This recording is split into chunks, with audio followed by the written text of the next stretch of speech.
কবি নজরুল ইসলামের ছাত্রদলের গান কবিতার কথায় আমরা শক্তি, আমরা বল, আমরা ছাত্রদল। মোদের পায়ের তলায় মরছে তুফান, ঊর্ধ্বে বিমান ঝড় বাদল, আমরা ছাত্রদল। সেই অকুতভয় আগামী ভবিষ্যতের কাণ্ডারি প্রায় ৩০০ জন মাধ্যমিক ও উচ্চ মাধ্যমিক ছাত্রছাত্রীদের সম্মান জ্ঞাপনের মধ্য দিয়ে লক্ষ্য ফাউন্ডেশন তাদের এগিয়ে চলা আরও সুমজবুত করল। শিক্ষা, স্বাস্থ্য ও পরিবেশ নিয়ে সমাজসেবার অঙ্গীকারে এই স্বেচ্ছাসেবী সংস্থা গত বছর আগস্ট মাসে তাদের পথ চলা শুরু করে।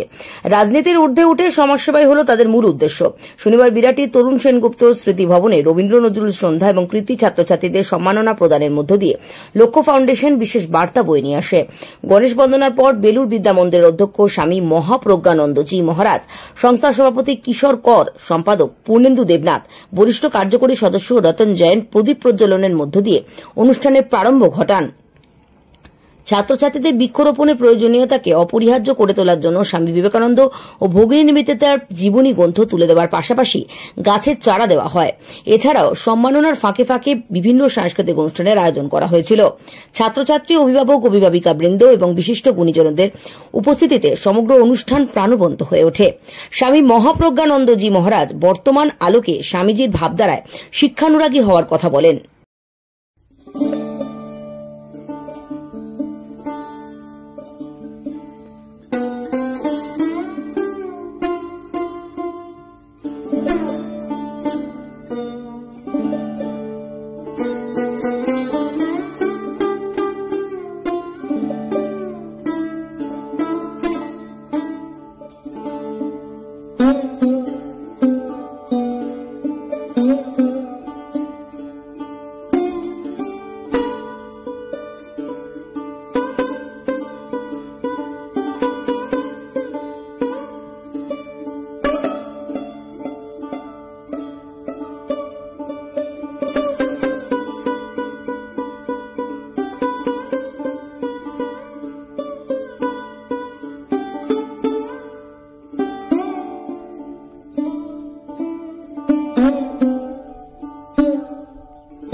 সাধুবাদ জানাচ্ছি।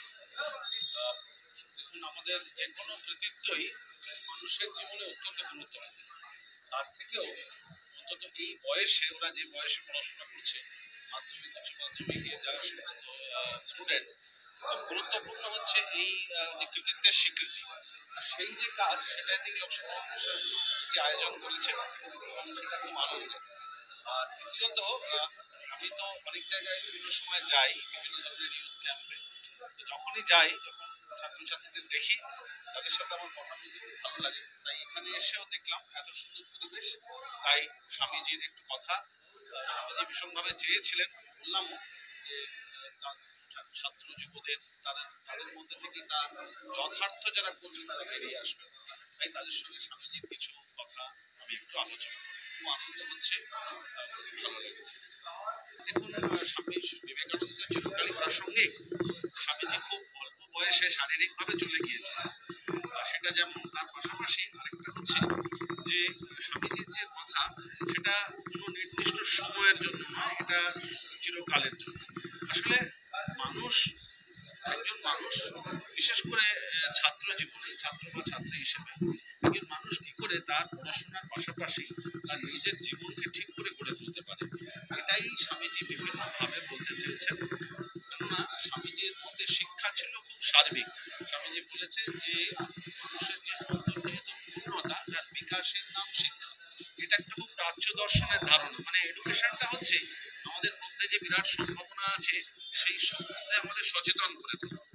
এটাই খুব গুরুত্বপূর্ণ। এবং এর মধ্যে দিয়ে যথার্থভাবে স্বামীজির কথাকে যদি ছাত্র যুবকদের আরো ছড়িয়ে দেওয়া যায়, সেটা তাদের পক্ষে, তাদের জীবনের পক্ষে, সমাজের পক্ষে খুব কল্যাণকর হবে, নিয়ে কোনো সন্দেহ নেই। সেটা আজ কেন, অতীতেও ছিল, ভবিষ্যতে। আমাদের গত 2 মাস আগে আমাদের একটা মিটিং হয়েছিল, সেখানে সিদ্ধান্ত হয়েছিল যে আমরা এই ধরনের একটা প্রোগ্রাম করব, যে ছাত্রছাত্রীদেরকে আমরা সম্বর্ধনা দেব।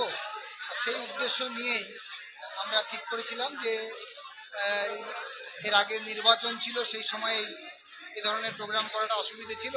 তো নির্বাচন শেষ হয়ে যাওয়ার পরে আমরা একটু হাতে টাইম নিয়ে বিভিন্ন স্কুলের সাথে যোগাযোগ করে আমরা আজকে এই ছাত্রছাত্রীদের সংবর্ধনার প্রোগ্রামটা আমরা করেছি এবং তার জন্য আমাদের বিশেষ করে কয়েকজন কার্যকর্তা যারা আমাদের সদস্য আছেন, বিশেষ করে আমাদের পূর্ণেন্দু দেবনাথ তিনি এবং আরও আমাদের যারা তার সাথে বেশ কিছু যারা আমাদের সদস্য তারা অক্লান্ত পরিশ্রম করে আজকে এই কার্যক্রম করেছেন এবং এটা মোটামুটি দেখতে পাচ্ছি যা সফল কার্যক্রম হয়েছে। লোকসভা উদ্দেশ্যের উদ্দেশ্য হচ্ছে সমাজের পাশে দাঁড়ানো, অর্থাৎ লোকসভা ফাউন্ডেশনের মূল উদ্দেশ্যটা হলো যে সমাজের পাশে দাঁড়ানো। সমাজে আমাদের জীবনের তো একটা কর্মকাণ্ডের মধ্যে দিয়ে চলে, তাদের নির্দিষ্ট গতিপথে চলে, কিন্তু এটাই তো শেষ কথা নয়। আমাদের জীবনের একটা অংশ, একটা নির্দিষ্ট অংশ যদি সমাজকে যদি আমরা না দিয়ে যেতে পারি তাহলে এই সমাজ কি করে এগোবে? সমাজের জন্য প্রত্যেকটা মানুষকে এগিয়ে আসা উচিত। সেই চিন্তা ভাবনা করে লক্ষ্য ফাউন্ডেশনকে গড়ে তোলা হয়েছে, যাতে করে এই সংস্থা স্বাস্থ্য এবং শিক্ষার মধ্য দিয়ে সমাজের কিছু অবদান আমরা রেখে যেতে পারি। আগামী দিনের পরিকল্পনা বলতে আমরা অনেকগুলো পরিকল্পনা নিয়েছি। সেগুলো হচ্ছে আমরা তো ধারাবাহিকভাবে স্বাস্থ্য শিবির করে চলেছি এবং শিক্ষারও তো কাজ করে চলেছি।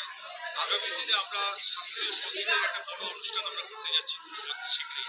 অর্থাৎ যে সমস্ত সঙ্গীত বা যে সমস্ত কর্মকাণ্ড সমাজ থেকে হারিয়ে যেতে বসেছে সেইগুলোকে কি করে উদ্ধার করা যায়, সেগুলোকে কি করে আবার ফিরিয়ে আনা যায়, সেই চিন্তা ভাবনা নিয়ে আমরা এগোচ্ছি এবং সেগুলো আগামী দিনে পরিকল্পনা আছে।